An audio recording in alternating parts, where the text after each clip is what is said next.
Chair recognizes the gentleman from Russell for explanation of bill and a motion thereon. Thank you, Mr. Speaker. House Bill 4 is a land and landowner protection bill and will look familiar to many on this floor as it was House Bill 392 last year and passed overwhelmingly in a bipartisan manner.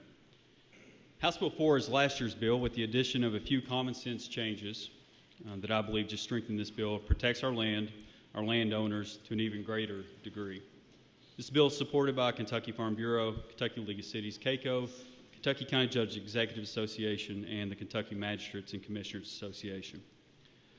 The primary purpose remains the same as last year, to establish state-level decommissioning requirements so that when merchant electric generating facilities, such as many of the solar facilities that we're seeing pop up across the state, are at the end of their useful life, some 20 or 30 years down the road, that there are guardrails and procedures in statute for requiring that facility owner to return the land back to its previous form.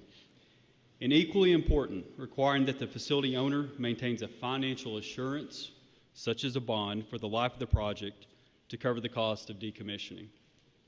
This ensures that the cost for the decommissioning and the removal of equipment 20 to 30 years down the road does not fall on the back of our farmers, our landowners, and our fellow Kentuckians. We have to be proactive in making sure that we do not run into a situation that we have right now in Kentucky, where we have 14,000 orphan oil and gas wells across rural Kentucky and having to rely on federal funds, taxpayer money, to decommission or plug those.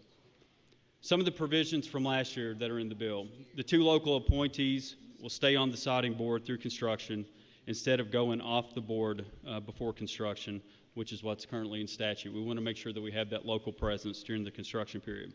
Allows for local control and allowing local planning and zoning to have primacy over decommissioning requirements, bond and setbacks, which is setbacks are already in statute, if they choose to, and establishes a detailed decommissioning plan and bond requirements to be included with each landowner's lease agreement, and gives the landowner control on what will remain above and below ground at the time of decommissioning.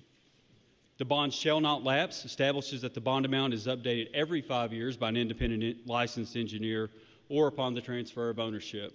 What have we done to strengthen the bill? The bond is to be provided by a surety that shall at all times maintain at least an excellent rating measured by AM Best agency. Energy and Environment Cabinet will now have oversight over after construction is complete and the generation begins to ensure compliance with bond reviews, decommissioning, and monitoring throughout the life of the project. A restricted fund has been created so that the facility owner pays into that fund to offset any of the EEC costs for oversight.